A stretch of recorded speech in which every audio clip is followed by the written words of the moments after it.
BCD వర్గీకరణ కొరకై ఈ నెల 22న పెద్దపల్లిలో నిర్వహించబోయే సన్నాక సభకు ఎంఆర్పీఎస్ కళాకారులు అధిక సంఖ్యలో తరలి రావాలని లక్ష డబ్బులు 1000 గొంతుకల శ్రీరాంపూర్ మండల అధ్యక్షులు బుర్ల తిరుపతి కోరారు. పెద్దపల్లి జిల్లా కాలువ శ్రీరాంపూర్ మండల కేంద్రంలో లక్ష డబ్బులు 1000 గొంతుకల మండల అధ్యక్షులు బుర్ల తిరుపతి మీడియా సమావేశం నిర్వహించారు.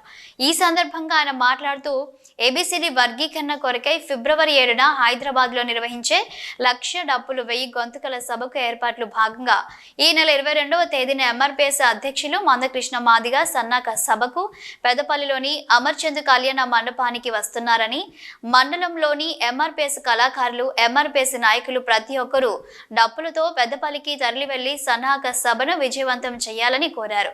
ఈ కార్యక్రమంలో లక్ష డబ్బులు 1000 గొంతుకల జిల్లా ప్రధాన కార్యదర్శి తూన్ల రాజయ్య, శ్రీరాంపూర్ మండల అధ్యక్షులు బుర్ల తిరుపతి, ఉపాధ్యక్షులు అంబాల సతీష్, ప్రచార కార్యదర్శి మొగిలి తిరుపతి, సహాయ కార్యదర్శి స్వామి, కార్యవర్గ సభ్యులు రజక్ లక్ష్మణ్ తదితరులు పాల్గొన్నారు.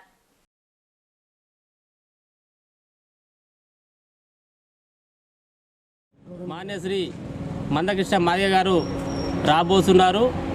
1000 గొంతులు లక్ష డప్పుల ప్రదర్శన, మరి అలాగే సన్నాహక సదస్సును నిర్వహించడానికి మరి అన్నగారు విచ్చేస్తున్నారు. తప్పకుండా ప్రతి గ్రామం నుండి ప్రతి మాదిగ బిడ్డ డప్పు సంకనేసుకొని ఆటలాడుకుంటూ పాట పాడుకుంటూ అన్నకు ఘనస్వాగతం చెప్పి అమర్చంద్ కళ్యాణ మండపంలో మనకు జరగబోయే సన్నాహక సదస్సును మనం విజయవంతం చేయాలని కోరుకుంటూ, మందకృష్ణ మాదిగ గారు గత 30 సంవత్సరాల నుంచి ఎస్సీ వర్గీకరణ కోసం మరి పోరాటం చేస్తున్నటువంటి తరుణంలో మరి నేడు ఈ ఏబిసిడి వర్గీకరణ కోసం కోర్టులో తీర్పు ఇవ్వడం జరిగింది.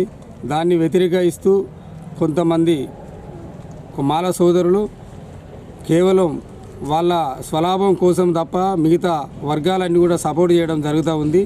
కావున ఈ మాదిగ దండోరకు సంబంధించినటువంటి మాదిగ కులస్తులు ఎవరైతే ఉన్నారో ఈ కోర్టు తీర్పును ధిక్కరించినటువంటి వారికి ఇది హెచ్చరికగా మరి ఇది